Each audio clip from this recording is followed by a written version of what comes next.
Tribunal Constitucional.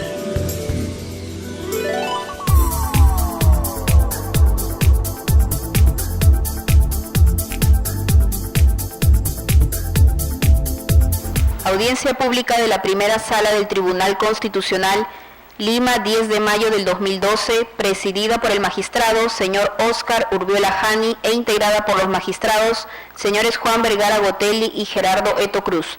Secretaria de sala, doctora Janet Otárola. Tengan ustedes muy buenos días, síganse tomar asiento. Damos inicio a la audiencia.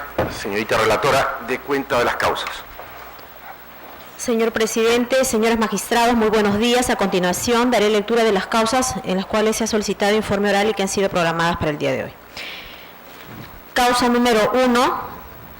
Expediente 1350-2012, proceso de amparo, seguido por María Elena del Castillo Sánchez contra Telefónica del Perú S.A. Señor presidente, solicita el uso de la palabra por la parte demandada el abogado Luis Manuel Vinatea Recoba, quien solicita acumulación para efectos de informe con la causa número 22. Se acumulan las causas para efectos del informe oral.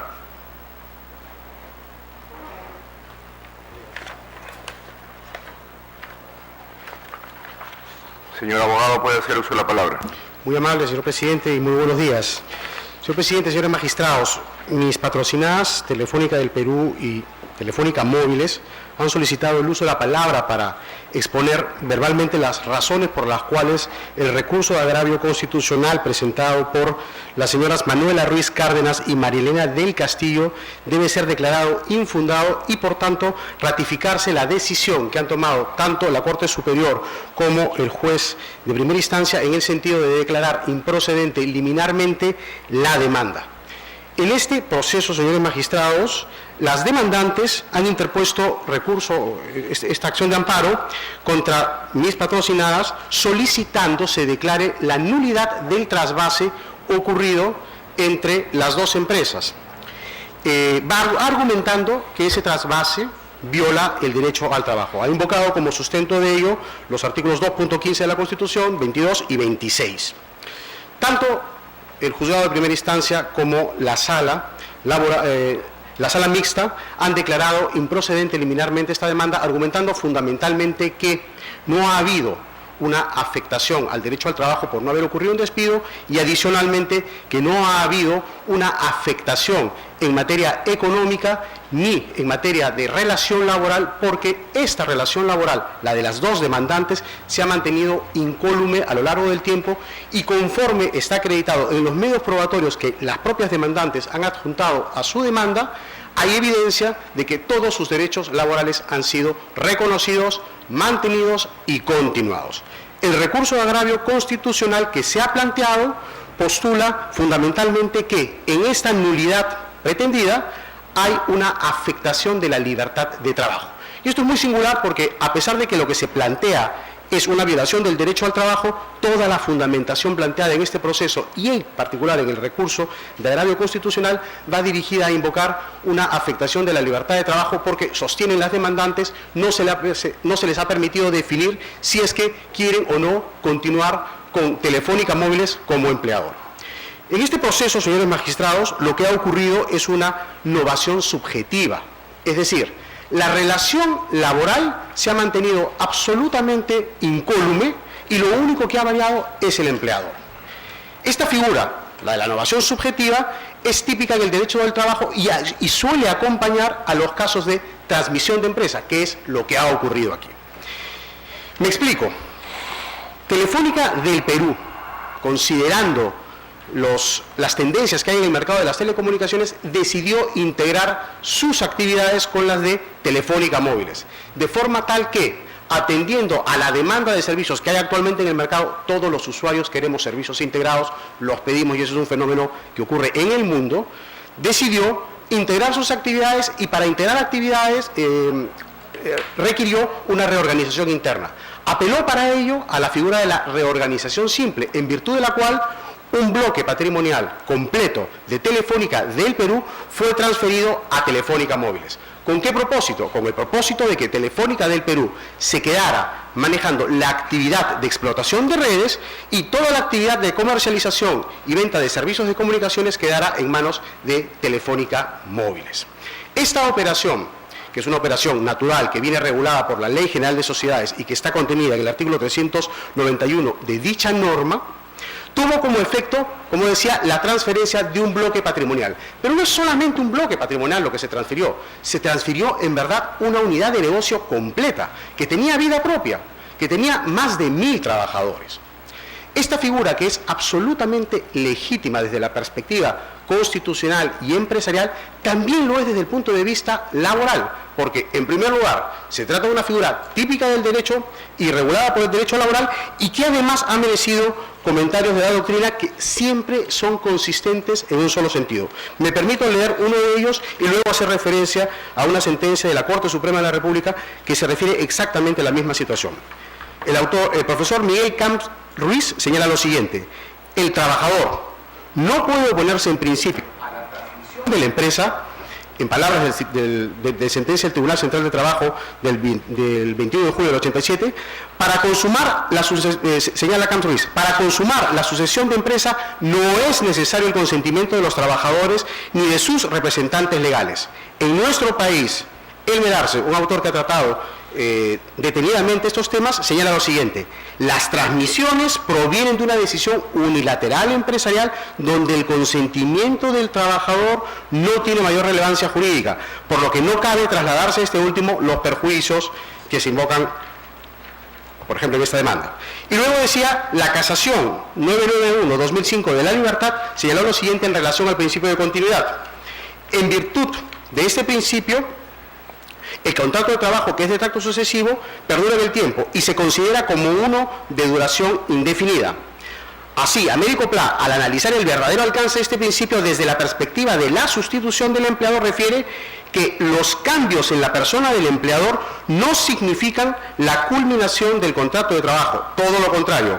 Aun cuando se haya producido una novación subjetiva en la relación laboral por el cambio de empleador, ello no extingue el contrato ni lo modifica. Por el contrario, importa transferir al adquirente los contratos de trabajo del personal que laboraba en el negocio cedido, asumiendo así el nuevo titular todas las obligaciones derivadas del mismo. Eso es lo que ha ocurrido en este caso. Telefónica del Perú transfiere un bloque patrimonial completo a Telefónica Móviles y Telefónica Móviles mantiene todos los derechos laborales de esos trabajadores, reconoce su tiempo de servicios y en la operación misma hay evidencia de una continuidad absoluta de la relación laboral. Se originó en el año 77 en el caso de las demandantes y se mantiene vigente hasta el día de hoy. No hay una sola afectación. Por ello es que, uno, no cabe hablar de una afectación del derecho al trabajo porque no ha habido nunca un despido. No cabe hablar de una afectación de la libertad de trabajo, porque si no ha habido ruptura del contrato de trabajo, tampoco ha habido recontratación. Por lo tanto, la preocupación de las demandantes en el sentido de que no pudieron elegir a su empleador simplemente no cabe. No cabe porque es una sola relación y por lo tanto ese argumento simplemente cae por su propio peso. Y finalmente, señores magistrados, lo más relevante es que hay evidencia, no presentada por nosotros, sino por la propia demandante, de que todos sus derechos laborales están siendo reconocidos. Hay una carta en donde Telefónica Móviles le dice a los trabajadores: bienvenidos, todos sus derechos van a ser respetados de aquí en adelante. Y lo más singular es que en el caso de los trabajadores de Telefónica del Perú que se incorporan a Telefónica Móviles, ocurre además un efecto súper interesante, y es que Telefónica Móviles, al ser hoy titular de la explotación de muchos servicios de comunicaciones, entre ellos la telefonía móvil, es una de las empresas que mayor crecimiento tienen. Es decir, les ha ocurrido a los demandantes lo mejor de los mundos. Han sido transferidos con respeto pleno de sus derechos laborales a una empresa que tiene una proyección que es mucho más consistente que aquella individualmente considerada que la precedía. Para concluir y no excederme en el tiempo que se me concede, simplemente quería hacer referencia que estos casos no pueden ser planteados en la vía constitucional porque queda evidencia de que no hay afectación de derechos constitucionales de materia relevante y además casos similares, patrocinados por este mismo abogado, ya han sido planteados en la vía ordinaria, bajo la misma argumentación, exactamente. Y en la vía ordinaria, la justicia laboral ha dicho, aquí no hay ningún problema, porque se han respetado todos los derechos. Es decir, la posición prístina de la compañía en relación a la observancia y pleno cumplimiento de los derechos, le quita absoluto contenido a esta demanda. Por lo tanto, la decisión liminar de la Corte en el sentido de ratificar la sentencia en primera instancia y declararla improcedente es absolutamente fundada y solicitamos respetuosamente que así la ratifiquen ustedes. Vistas las causas, al voto. Muy amable. Causa número 32, expediente 1597-2012, proceso de amparo, seguido por Genaro Esteban Isuski Castro contra Repsol YPF Comercial del Perú S.A. Señor presidente, solicita el uso de la palabra por la parte demandante, la abogada Nora Amelia Carrión Castillo. Señora abogada, puede hacer uso de la palabra. Señor presidente, señores magistrados. La materia de vista de esta causa es el expediente 1597-2012, que yo vengo a informar trayendo la voz de mi patrocinado Genaro Esteban Isuski Castro, teniendo en consideración que este caso es un caso eminentemente de relevancia constitucional. Y lo que pide mi patrocinado es de que este Tribunal Constitucional respete la Constitución y aplique la Constitución en su caso. Estamos viniendo a esta Corte a solicitar la tutela para que se aplique estrictamente la Constitución, señor presidente. Y eso es lo que vengo a solicitar, que se aplique la Constitución en este proceso, porque a mi patrocinado se le deja sin tutela jurisdiccional, sin acceso a la justicia, solamente con el argumento de que está fuera, que ha presentado su demanda en una corte incompetente.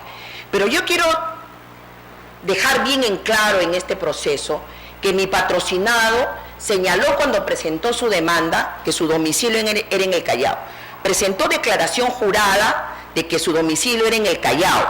Presentó la ley que crea el distrito de Ventanilla, que es el decreto legislativo 17.332, donde señala los límites clarísimos hasta dónde tiene competencia el distrito de Ventanilla. Y se ha establecido que la competencia solamente, que Ventanilla solo tiene competencia hasta el asentamiento humano Angamos.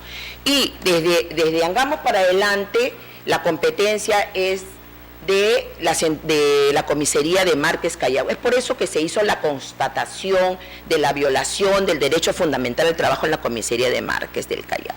Pero señores, nosotros lo que pretendemos es de que se pronuncie sobre el fondo de esta causa, de que no se busque una excusa de una incompetencia cuando todos sabemos que el Callao tiene 5 distritos.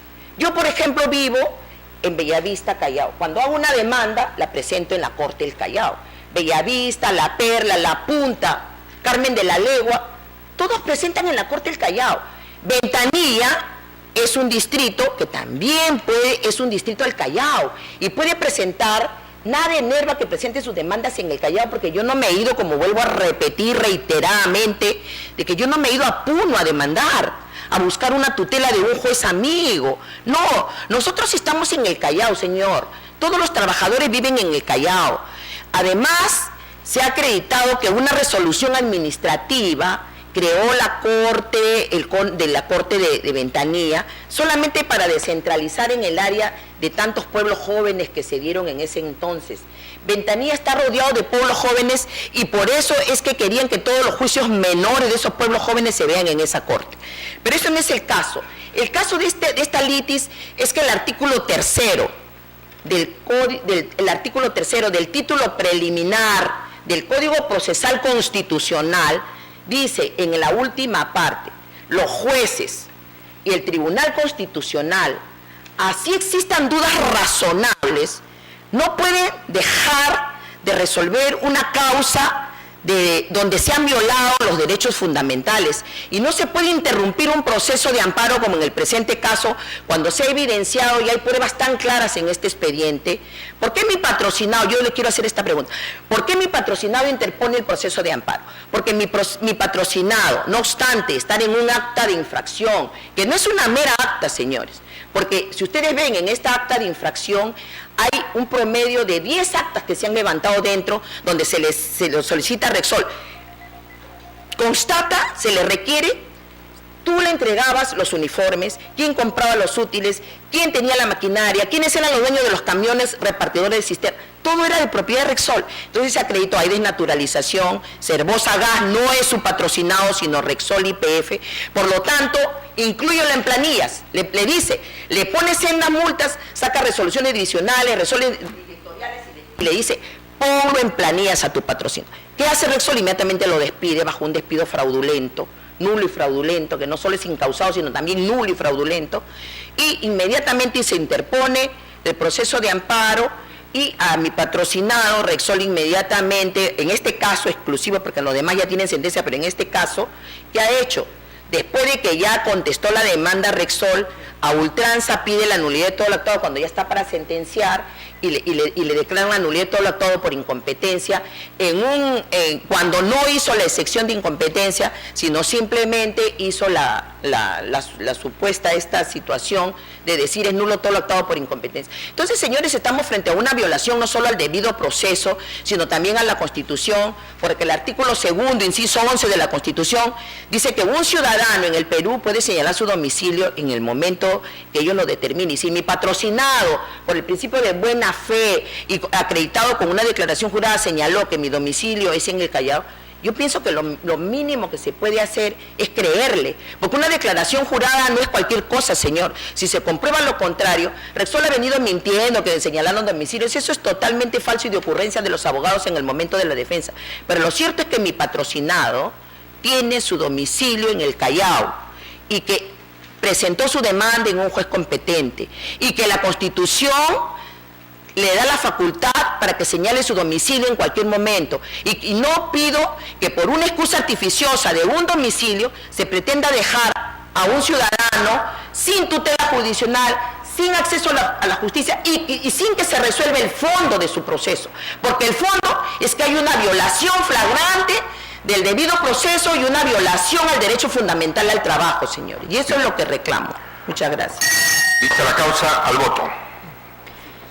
Causa número 33, expediente 1598-2012, proceso de amparo, seguido por Josué Samuel Rodríguez Romero contra la refinería La Pampilla S.A. Señor presidente, solicita el uso de la palabra por la parte demandante, la abogada Nora Carrión Castillo. Señora abogada, puede hacer uso de la palabra. Sí, señor magistrado. Nuevamente estamos frente a otro caso idénticamente que el anterior. Acá mi patrocinado es una persona que tiene 14 años de trabajo, que ha acreditado la violación flagrante de su derecho fundamental al trabajo. Como usted ve, la anterior causa fue con Rexol YPF Comercial de Perú, planta de almacenamiento, donde existe una constatación de inspectores de trabajo que dicen que todas las tercerizaciones se han desnaturalizado. En este caso es con Refinería La Pampilla. Cuando Rexol YPF compra tanto Refinería La Pampilla, compra la planta de almacenamiento de GLP, compra la planta de envasado de GLP, en todas estas plantas empieza a desnaturalizar los contratos de trabajo de sus trabajadores. Es así que mi patrocinado trabajaba en seguridad industrial, porque es un trabajador de seguridad industrial, porque es una empresa que manipula sustancias de alto riesgo. Y sin embargo, ellos lo pusieron a ultranza, porque mi patrocinado ha pasado por 6 empresas sin solución de continuidad. Por eso es que yo exijo que se pronuncien sobre el fondo y no se vea solamente la paja y no se vea que se vea el árbol y no se vea el bosque, señores. No se puede venir a argumentar por una supuesta de decir incompetencia de la Corte del Callao para no resolver el fondo de este caso. El fondo de este caso es que a mi patrocinado por 14 años se cometió fraude laboral en su agravio. Se le ha puesto en diferentes empresas sin solución de continuidad y se pretende hacer creer a última instancia que Prosegur era su empleada, una empresa que presta seguridad de vigilancia exterior, cuando mi patrocinado jamás, conforme a la documentación, cobren autos y todos los actuados, mi patrocinado siempre trabajó en seguridad industrial, ahí están las pruebas.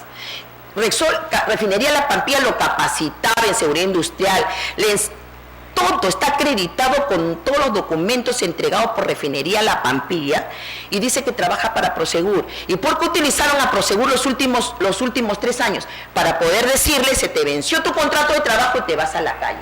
Y eso, señores, es una manera perversa, como bien lo han dicho ustedes en la sentencia 917. Esa es una manera perversa de contratación y de engaño y de simulación, conforme lo dice el inciso del artículo 77 del decreto legislativo 728. Allá me actuó con simulación, con premeditación, de hacerle creer al trabajador que trabaja en una tercera empresa cuando su real empleador es Refinería La Pampilla, señores. Yo lo que solicito a esta sala, y está acreditado fehacientemente, y acá en este caso, señores, pido que se aplique, ustedes mismos, señor Urdiola, señor doctor Urdiola, en la sentencia es usted uno de los vocales que firma en el expediente 2531-2009, donde usted dice, este colegiado tiene la plena convicción de que se violaron, de que la demandada simuló hechos para pretender denaturalizar el contrato de trabajo de este demandante.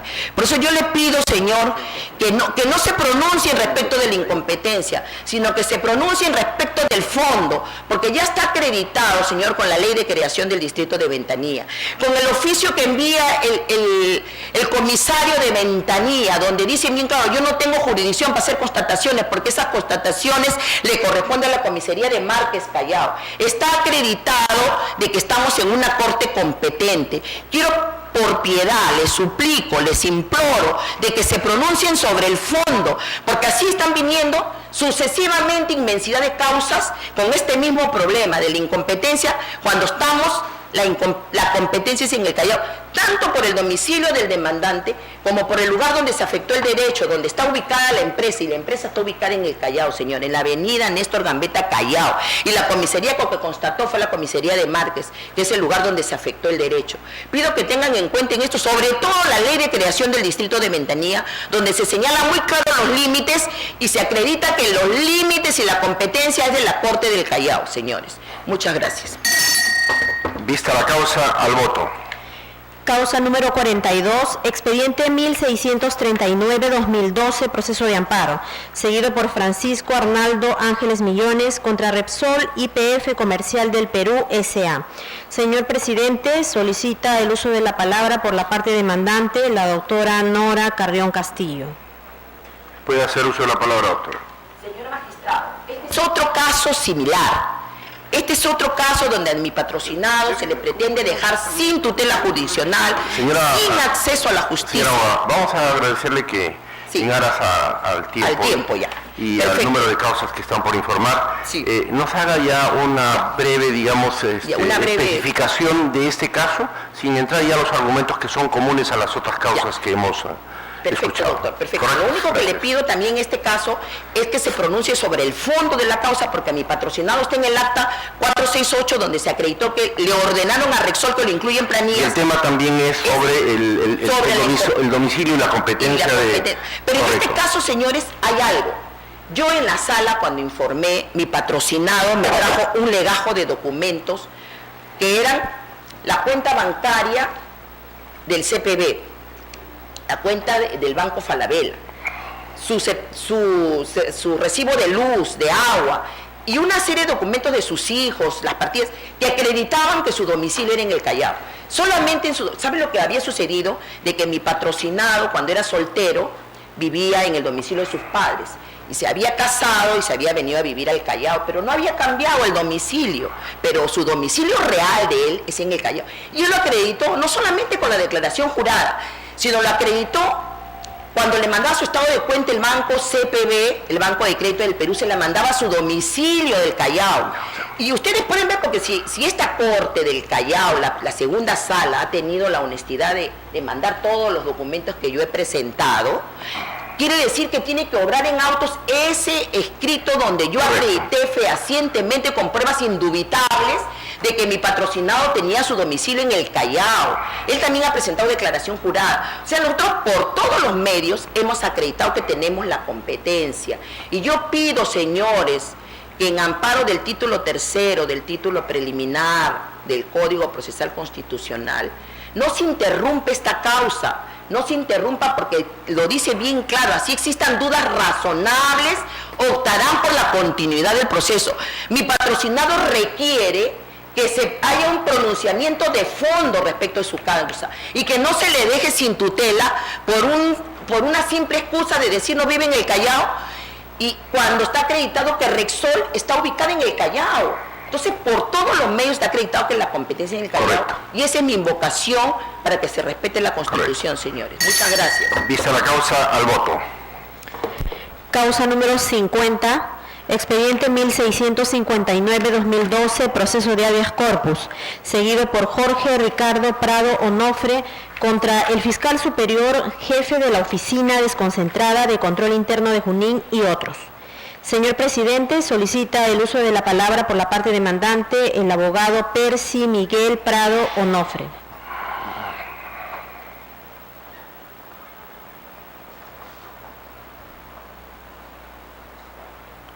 Señor abogado, puede hacer uso de la palabra. Muy amable, señor presidente, con la venia del ilustre colegiado. Viene en grado de recurso de agravio constitucional el habeas corpus reparador y conexo por haberse vulnerado el debido proceso y la libertad individual. Sucede, señores de la ilustre sala, que el día 16 de diciembre del año próximo pasado se interviene al beneficiario Jorge Ricardo Prado Onofre, ex fiscal provincial.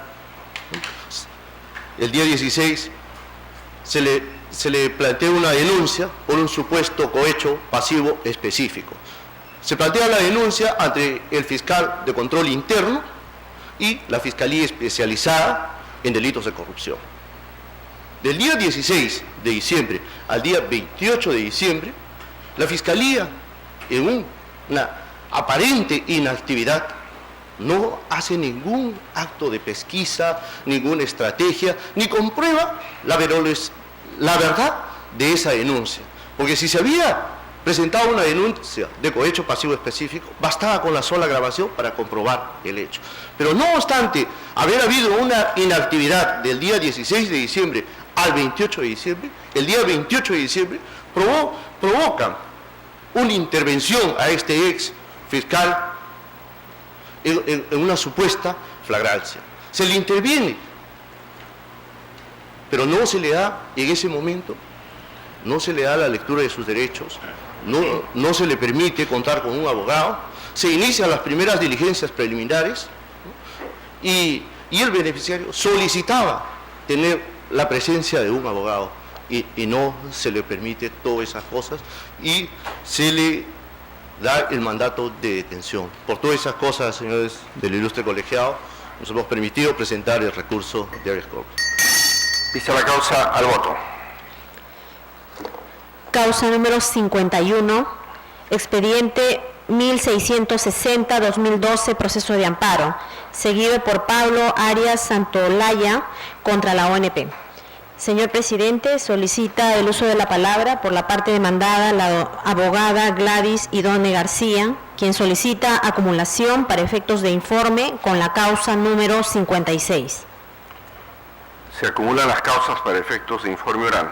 Señorita abogada, puede hacer uso de la palabra. Buenos días, señores miembros del tribunal.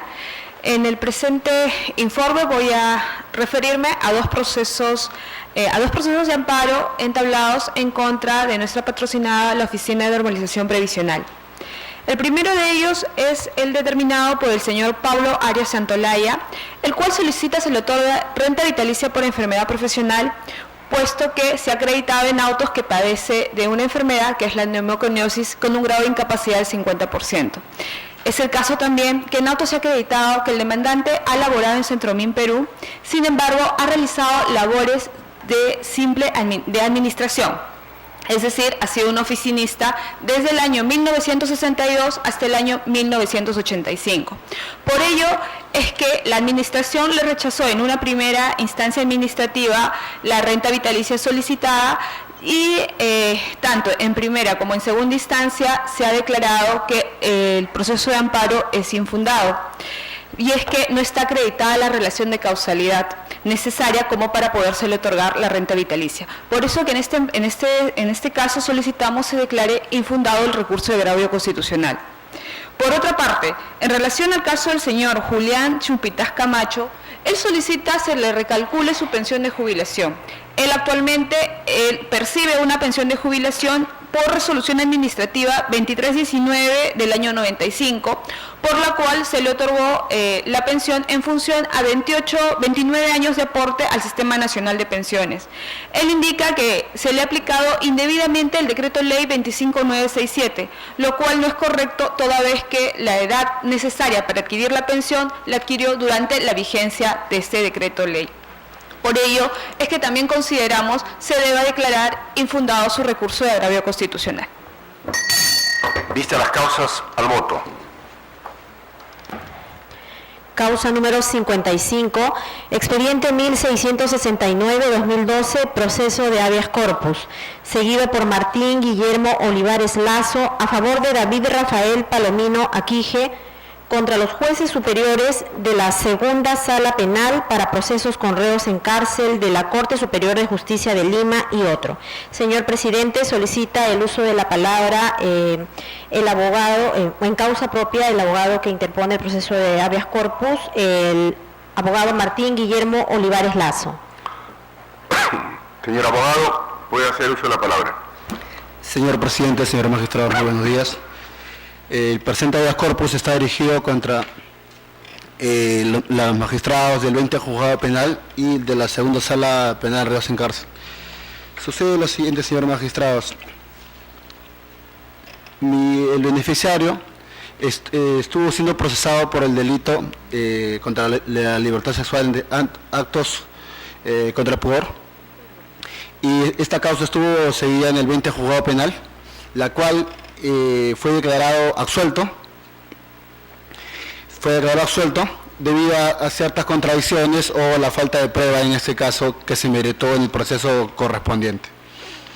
La parte agraviada no apeló la sentencia, el Ministerio Público apeló la sentencia y esta sube a la Segunda Sala de Reos Libres, la cual declara nula la sentencia debido a que se observa de que en el proceso no se había tomado la pericia psicológica y psiquiátrica de la menor agraviada, una menor de 11 años. Por tanto, la Segunda Sala de Reos Libres ordena, ¿no?, al juzgado correspondiente que se practique ese acto, esas pericias correspondientes. El expediente vuelve a dejar en este caso al juzgado, al 20 Juzgado Penal, no se practica las pericias correspondientes. Meses después, la magistrada Yolanda Yesenia Milagros Yacila Cuya, que solo tenía 10 días en este caso como responsable del despacho, emite sentencia y condena al beneficiario a 5 años de pena privativa de libertad. Lo curioso de esto, señores magistrados, es que la sentencia no se pronuncia con respecto a la orden dada por la sala de reos libres, no se pronuncia sobre las diligencias y no se pronuncia si es necesario o no. Presentamos un recurso de apelación en la cual invocamos al colegiado superior que iba a ver en este caso el recurso de apelación, que obviamente se le ha infringido el debido proceso y su derecho de defensa al no motivar la resolución que condena, en este caso, al beneficiario del habeas corpus, pero sobre todo porque no cita qué pasa con la orden dada por la Segunda Sala de Reos Libres.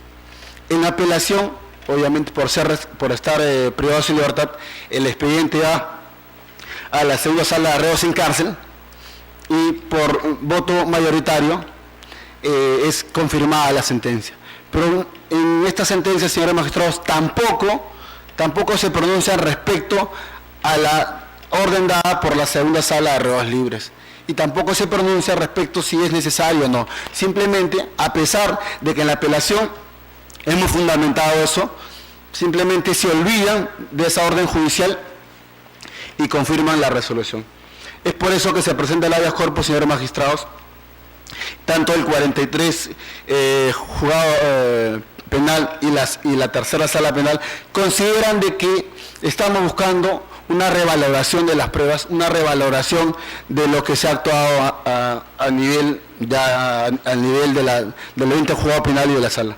Lo que nosotros estamos en este caso, señores magistrados, invocando, existe una independencia de ejercicio de la función jurisdiccional establecida en la Constitución, el artículo 139, inciso 2, que establece de que no se puede dejar sin efecto resoluciones pasadas a la autoridad de causa juzgada. Si la segunda sala penal para reos libres había ordenado que se practique esta pericia, por lo menos la sala que condena al beneficiario debía pronunciarse qué pasó con esta diligencia o por qué ya no es necesario.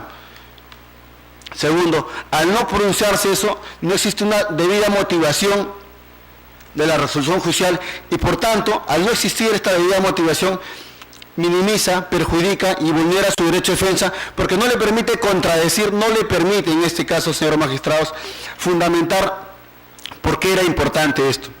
Para terminar, señores magistrados, si bien es cierto, no pedimos una revaloración,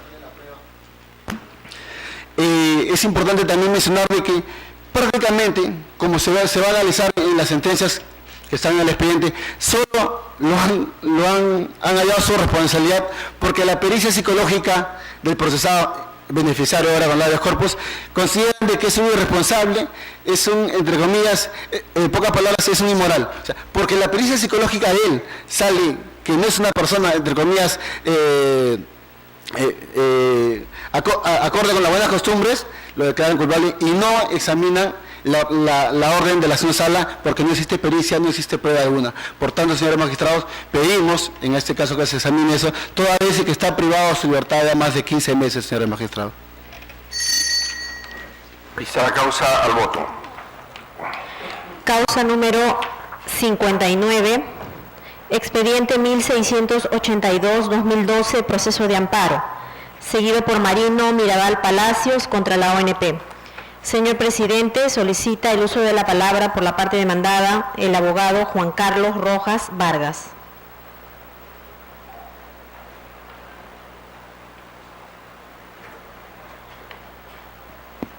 Señor abogado, puede hacer uso de la palabra.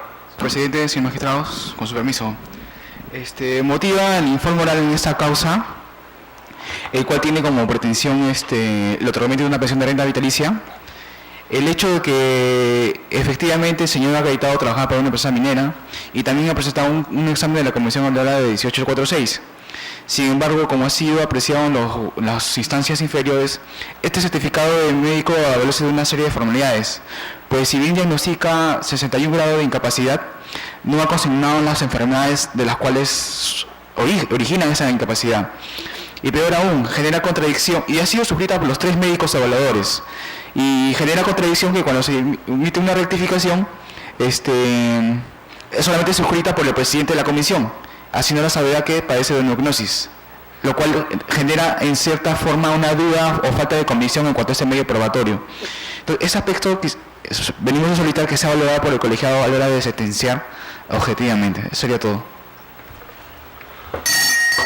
Vista la causa, al voto. Causa número 60, expediente 1685-2012, proceso de amparo, seguido por Lenny Bonifacio Alvarado contra la Corte Superior de Justicia de Loreto. Señor presidente, solicita el uso de la palabra por la parte demandante el abogado Jean Xavier Rengifo Vázquez. Señor abogado, puede hacer uso de la palabra. Buenos días, señor presidente, señores magistrados. Mi presencia acá es para solicitar que se declare fundada la demanda de acción de amparo contra el Poder Judicial, ya que ha violado los derechos constitucionales de trabajo y la tutela jurisdiccional. A efectos a mi patrocinada viene prestando labores en el Poder Judicial desde el 3 de marzo de 2008 hasta el 28 de febrero de 2011. Si bien es cierto, el Poder Judicial pretende realizar contratos a plazos fijos, los cuales en realidad, y de acuerdo al principio de la primacía de realidad, estos son funciones permanentes, ¿no? Tal como lo demuestra el manual de organización de funciones y las boletas de pagos que obran en autos, en donde ella está contratada como auxiliar judicial. El segundo juzgado civil ha declarado fundada la demanda por considerar que el despido se produjo sin expresión, sin causa justa. Sin embargo, la Sala Civil Mixta de la Corte Superior de Justicia de Loreto ha declarado infundada la demanda, ¿no? Y es más, ellos mismos en el auto que han emitido reconocen que, si bien es cierto la persona ha trabajado más de un año, ¿no?, ha realizado las labores de auxiliar judicial, mas esta no le corresponde la situación de indeterminado, puesto que no ha sido asignado el puesto por concurso público. Si bien es cierto, señores magistrados, en anterior oportunidad el que le habla, ahora abogado de mi patrocinado, ha sido en su oportunidad afectado con esta misma vulneración de derecho en el expediente en el cual ahora que ustedes han resuelto, ¿no?, invocando la misma causa, que no debería yo haber ingresado al Poder Judicial si no hubiese sido por un concurso público, declarándose de manera indeterminada. Sin embargo, en el fallo 138-2009 de este colegiado ha resuelto, ¿no?, que efectivamente se ha vulnerado el derecho del trabajo al haberse acreditado la simulación en el contrato en este caso el 138-2009. Similar a eso, nos vemos envueltos en un mismo caso, donde ahora yo soy el abogado de un ex compañero cuando era mi labor. ¿Sí? Ahora tenemos en cuenta que, pese a que ya se ha resuelto, la sala mixta sigue resolviendo de manera equívoca, ¿no? Y en este caso, ni siquiera como anterior, en este caso en mi demanda fue la 138, resolvió declarando fundada en parte y reformándola. En esta oportunidad, pese a que es el mismo caso, ha declarado infundada la demanda, por lo cual solicitamos a su colegiado que se tenga en cuenta y se declare fundada la demanda de amparo. Eso es todo. Vista la causa, al voto. Causa número 63, expediente 1691-2012, proceso de amparo, seguido por Josué Mesach Bartolo Serrano contra el Ministerio del Interior. Señor presidente, solicita el uso de la palabra por la parte demandante, el abogado Job Samuel Bartolo Serrano, y solicita informe sobre hechos el demandante, el señor Josué Mesach Bartolo Serrano.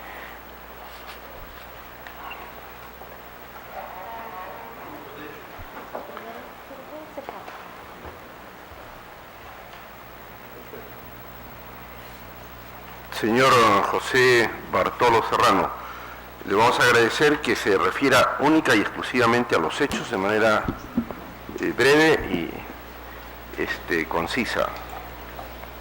Señor presidente, muy buenos días. Señores magistrados, muy buenos días. El recurrente, soy comandante de la Policía Nacional en actividad. Como tal, el año 2010 postulé al proceso de ascenso en la Policía Nacional,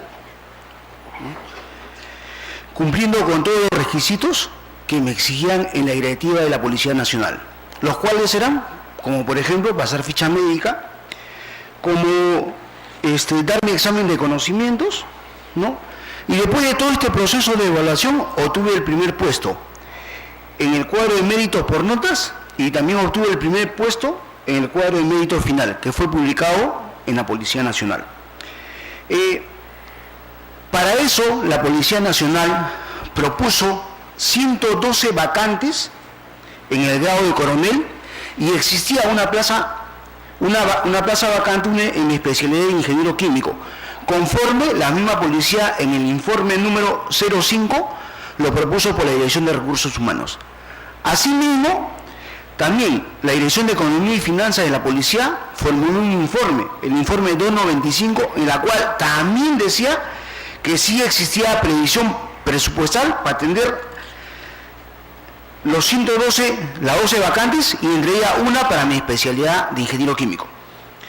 Sin embargo, habiendo existido vacante propuesta y presupuestada por la Policía Nacional, en la resolución ministerial 1013, de fecha 28 de septiembre de 2010, donde incluso invocaba este informe, no se declaró ninguna vacante para mi especialidad de ingeniero químico.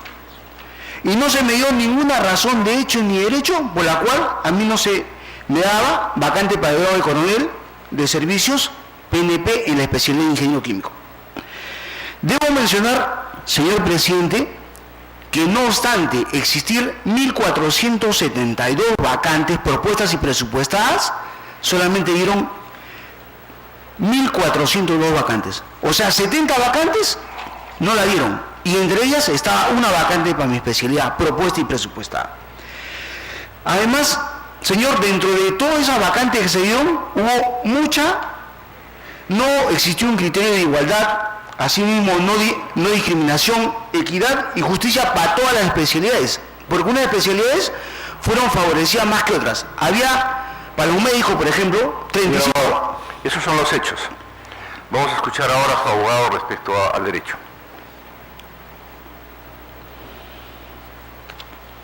Y gracias.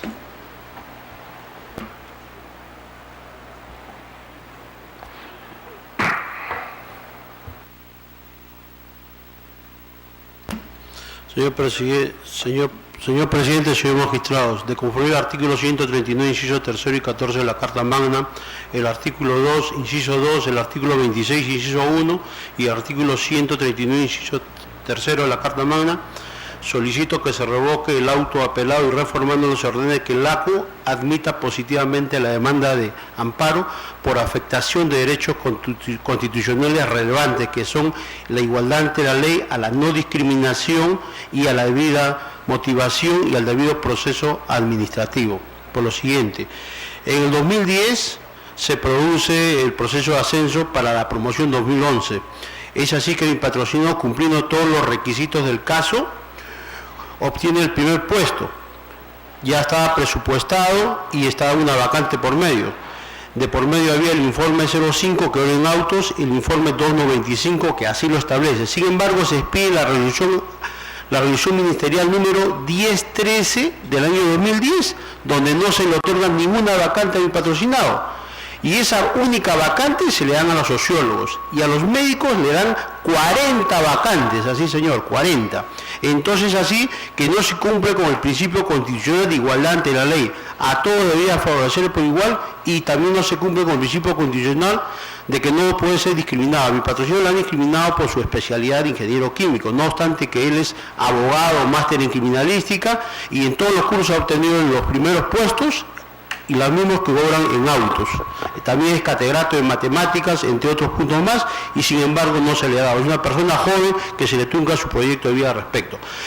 Para ello, la sala ha emitido dentro de sus considerandos, ha señalado el fundamento 23 de la sentencia del Tribunal Constitucional, indicando que cuando derivan derechos reconocidos por la ley debe ser señalado por la vía contencioso administrativo. Al decir derechos reconocidos por la ley, recién estamos pidiendo que se le reconozca, pero eso ya no está reconocido.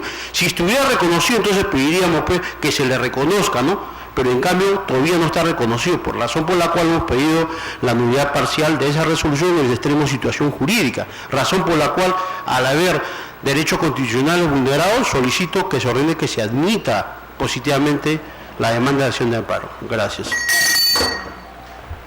Perdón. Sí. ¿Qué es una pregunta? El magistrado Gerardo Eto le va a hacer una pregunta. Gracias, presidente. A ver, tenemos un caso... tenemos un caso de este señor demandante, que es comandante de la policía, viene el 2010 para los ascensos y obtiene el primer puesto. ¿Hay alguna resolución administrativa que le otorgue ese estatus de primer puesto, no? Y en consecuencia, luego viene una, creo, resolución ministerial general, para todos, en donde deja sin efecto para este bloque de policías, pero para el cuerpo de médicos sí se le da 40 vacantes. 40 vacantes. De 35, 5 más todavía. ¿Cuál es el fundamento de esta resolución general? Ninguno, señor, por eso que invocamos que falta una debida motivación administrativa. Y para eso se ha violado la sentencia del Tribunal Constitucional, el 294. Perdón, de que no da el lugarismo de la sentencia, pero ninguna. Entonces ninguna un amparo para que se cumpla con ese puntaje que obtuvo, y por lo tanto podría ser más bien un proceso de cumplimiento. No, señor. En este caso una acción de amparo porque se le ha violado su derecho constitucional a la igualdad ante la ley, a la no discriminación, estamos invocando, y al debido proceso. Porque si es de cumplimiento, anteriormente no ha existido una resolución que diga este vacante para ti, sino son informes, el 5 y el 295, donde dice que hay una vacante y un presupuesto, son informes. Eso no se ha materializado en una resolución. ¿Cuándo se materializa? En la última resolución, en la resolución 1013, ahí recién indica cuáles son las vacantes que hay y ahí no le da ninguno. O sea, en los informes sí. Resolución ministerial. Resolución ministerial. Ministerial, sí, resolución ministerial. 1013 del 2010. Del 28 de septiembre del 2010 que obren autos. Bien, vamos a analizarlo con mucho cuidado. Le voy a agradecer bastante, señor. Gracias, muy amable, señor. Vista la causa, al voto. Causa número 70, expediente 1708-2012, proceso de amparo, seguido por Saúl Alejandro Juárez Flores contra la compañía minera Antamina S.A. Señor presidente, solicita el uso de la palabra por la parte demandada el abogado Mario Pasco Cosmópolis. ¿Qué número? Número 70. Doctor Pasco, puede hacer uso de la palabra. Señor presidente, señores magistrados, la demanda versa sobre el cese de un trabajador que adolece de una grave deficiencia de salud y que fue cesado como consecuencia de la aplicación del artículo 23, inciso A, de la Ley de Productividad y Competitividad, más conocida como el Decreto Supremo 003/97-TR. Es sumamente importante señalar la causa específica, que es, como repito, el artículo 23, inciso A, por cuanto el demandante, en su demanda y a lo largo de todo el proceso, ha tratado infructuosamente de señalar que él no tiene una condición de invalidez que le impida desempeñar su trabajo, con lo cual crea una falsa identidad entre dos causas perfecta y claramente diferenciadas en la ley. La invalidez absoluta, que es causa de cese directo, y el detrimento de la facultad física o mental, que le impide el desempeño de la labor. No puede confundirse, no es posible identificar la invalidez con el detrimento físico, porque la primera tiene un carácter absoluto, impide trabajar, y la segunda solo impide trabajar en determinada función o en determinada tarea.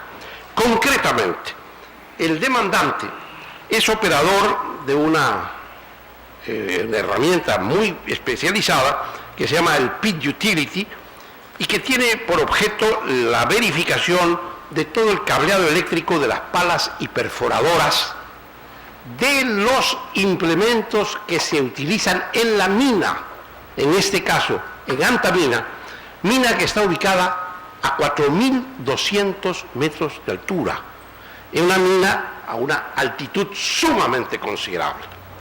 El demandante adolece de sinusitis aguda crónica. Sinusitis aguda crónica. Y el colegio médico, que fue consultado en 2 oportunidades, señala con precisión que el actor no puede regresar a trabajar en lugares que sean a él particularmente inhóspitos, ya que su condición de salud en lo que respecta a la sinusitis crónica se ha deteriorado cada vez que ha ido a exponerse en tales circunstancias. El demandante, conforme al colegio médico, no puede trabajar en altura y frío, porque eso agrava su condición.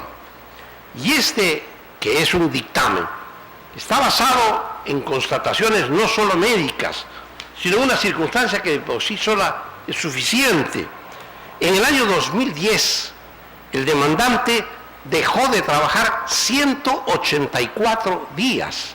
O sea, más de la mitad de los días del año estuvo impedido de trabajar como consecuencia de la sinusitis.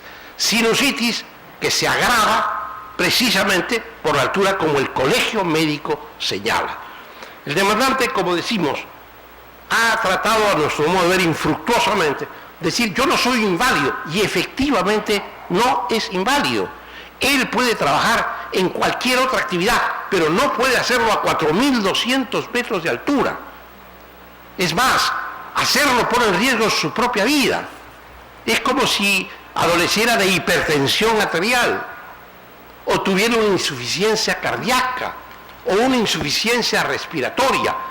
El adolecer de una dolencia de ese tipo no lo inhabilita para trabajar. Puede trabajar en Lima, puede trabajar en la costa. Lo que no puede hacer quien tiene una hipertensión, quien tiene una insuficiencia cardíaca, quien adolece de taquicardia o de cualquier tipo de enfermedad o de mal de esa índole, puede trabajar, no es un inválido, pero no puede trabajar en altura, no puede hacerlo, no a una altura como sería Arequipa, como podría ser Cajamarca, sino en este caso, en la mina que está a 4.200 metros de altura. Ese es todo el problema, esa es toda la situación. El demandante ha buscado dice que ha habido discriminación, que hay falta de relación causal, porque trata de, como repito, y el punto central, de identificar los que son materias distintas. La invalidez, que en este caso no juega, con el detrimento de la facultad física determinante para el desempeño de sus funciones. Por esas razones, nosotros solicitamos se declare infundado el recurso de agravio constitucional, con lo que se consolida la sentencia de vista que declara infundada la demanda. Vista la causa, al voto. Señor presidente, doy cuenta a usted que no hay más informes orales por no haberlo solicitado conforme al reglamento o porque no se han apersonado para realizarlo. Al voto, las demás causas, se da por finalizada la audiencia de la sala 1. Se levanta la audiencia.